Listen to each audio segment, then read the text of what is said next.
wabarakatuh. Saya di sini akan mempresentasikan gambar kerja mahasiswa tentang getaran, gelombang, dan bunyi. Nama saya Rifki Lukman Hakim, asal perguruan tinggi Universitas Ahmad Dahlan, kelas 2D PGSD, NIM 200005192, tanggal pelaksanaan 13 Juli 2021 sampai 14 Juli 2021.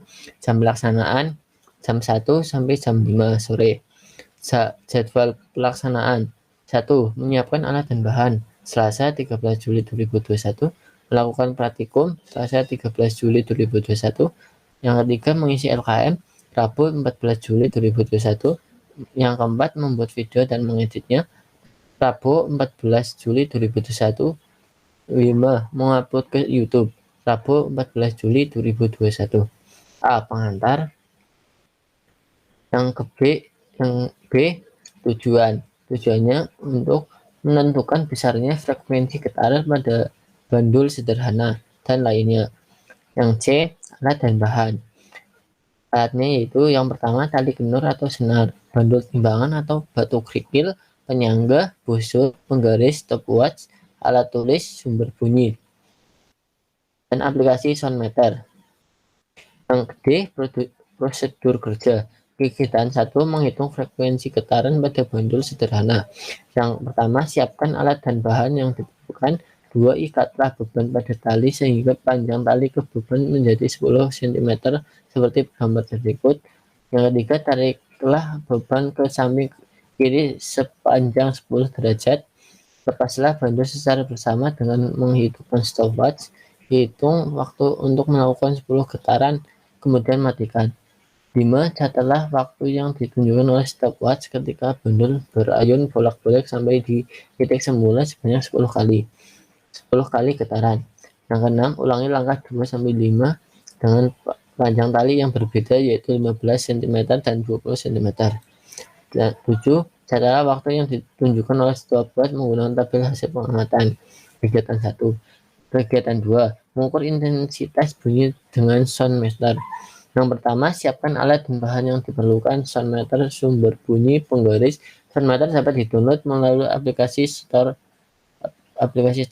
di HP masing-masing.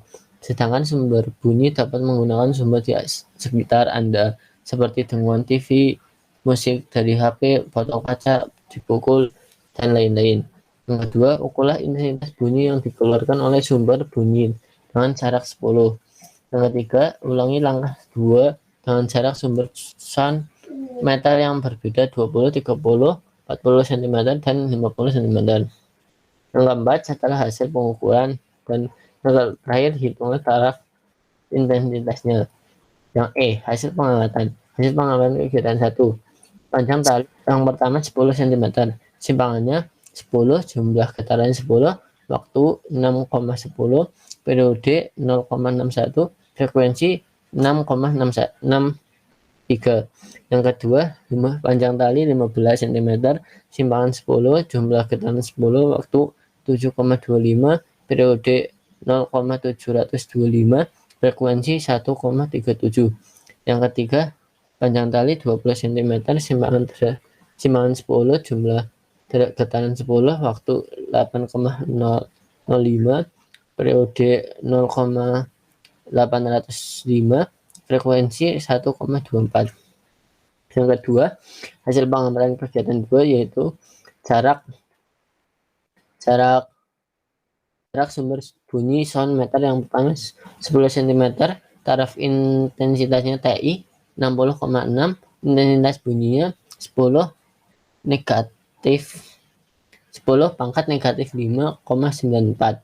Yang kedua, jarak sumber bunyinya 20 cm, taraf intensitasnya 54, yang intensitas bunyinya 10 pangkat negatif 6,6. Yang ketiga, 30 cm, taraf intensitasnya 40, intensitas bunyinya 10 pangkat negatif 8,0.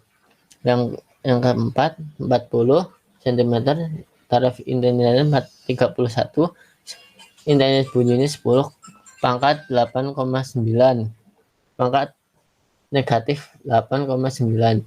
Yang kelima 50 cm, taraf intensitasnya 29,3, intensitas bunyinya 10 pangkat negatif 9,07. Yang F, diskusi. Yang pertama, berdasarkan hasil pengamatan kegiatan 1, buatlah grafik hubungan antara panjang tali dengan periode dan frekuensi. Ini grafiknya. Yang kedua, berdasarkan grafik nomor 1, analisa hubungan antara panjang tali dengan periode dan frekuensi. Hubungan panjang tali, periode, dan frekuensi adalah semakin panjang tali maka semakin besar pula periodenya, sedangkan frekuensinya akan semakin kecil. Yang ketiga, berdasarkan hasil pengamatan kegiatan 1, buatlah grafik hubungan antara sudut simpangan dengan periode dan frekuensi dalam satu grafik, yaitu seperti ini grafiknya. Yang keempat, berdasarkan grafik nomor 3, analisislah hubungan antara sudut simpangan dengan periode dan frekuensi. Itu amplitudo tidak mempengaruhi periode dan frekuensi pada gerakan bandul atau batu kerikil. Yang kelima, bandul sederhana bermassa 200 gram digantung pada tali yang panjang 90 cm. Jika gaya gravitasi bumi adalah 10 m per S2, maka tentukan frekuensi dan periode bandul tersebut. Diketahui M sama dengan 200 gram, L 90 cm dibuat meter, yaitu 0,9 meter. G 10 m per S sekon, S persegi. Jika ditanya T dan F, jawab T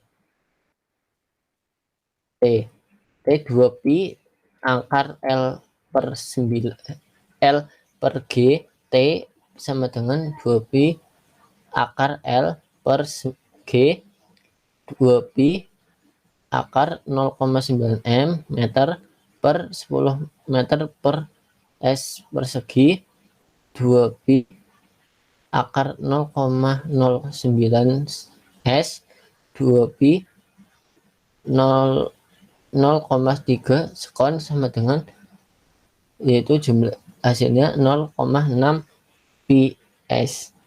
Yang kedua, F 1 per 2 pi akar 9 G per L, F1 1 per 2 pi akar per L, akar G per L, F1 per 2 pi kali akar 10 m per S persegi per 0,9 F1 1 per 2 pi sama 11 111 S, F1 per 2 pi 3,333 S sama dengan hasilnya 1,66 ps. Jadi periode dan frekuensinya adalah 0,6 ps dan 1,66 ps. 6. Yang keenam, berdasarkan hasil pengamatan kedua, buatlah grafik hubungan antara jarak sumber bunyi dengan intensitas bunyi. Itu grafiknya seperti ini. Berdasarkan grafik nomor 5, analisilah hubungan antara jarak sumber bunyi dengan intensitas bunyi. Hubungan antara jarak sumber bunyi dengan intensitas bunyi adalah semakin kecil jarak sumber bunyi, maka semakin keras pula intensitas bunyi yang terdengar. 8. Kegiatan 2 yang mengenalkan Anda pada istilah noisy atau kebisingan.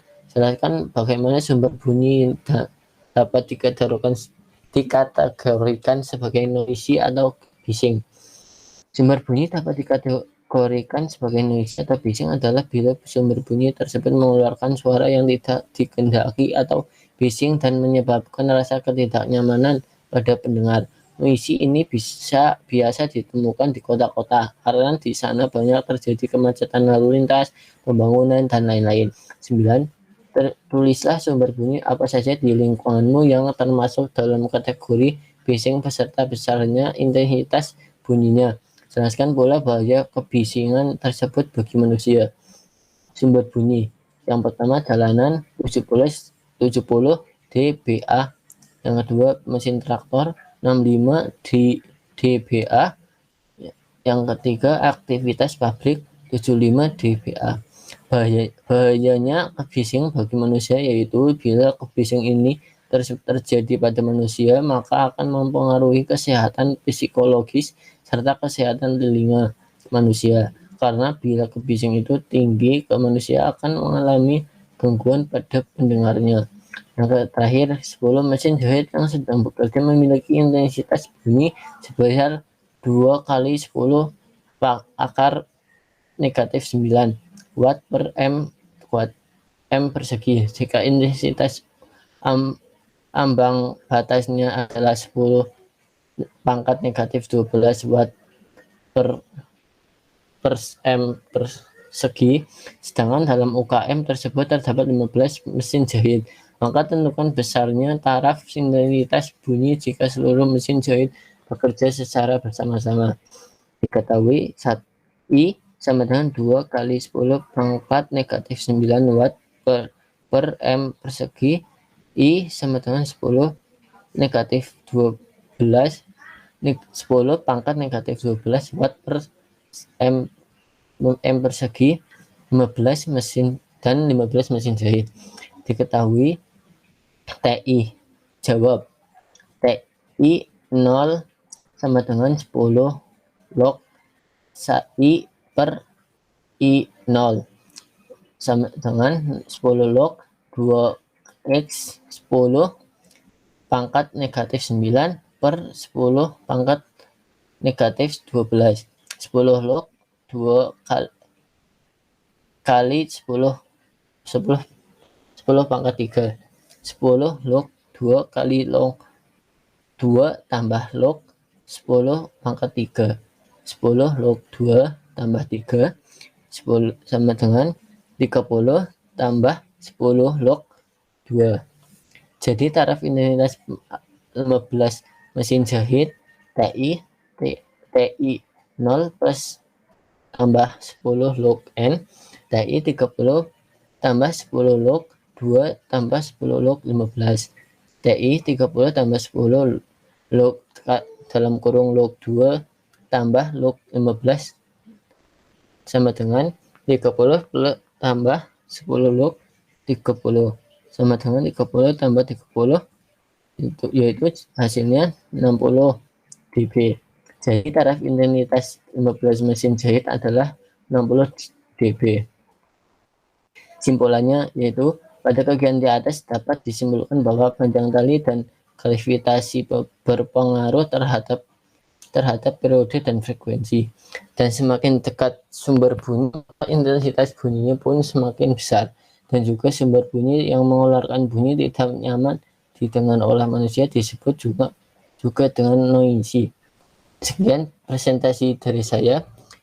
Kalau ada salah kata atau tulisan, saya mohon maaf. Terima kasih. Wassalamualaikum warahmatullahi wabarakatuh.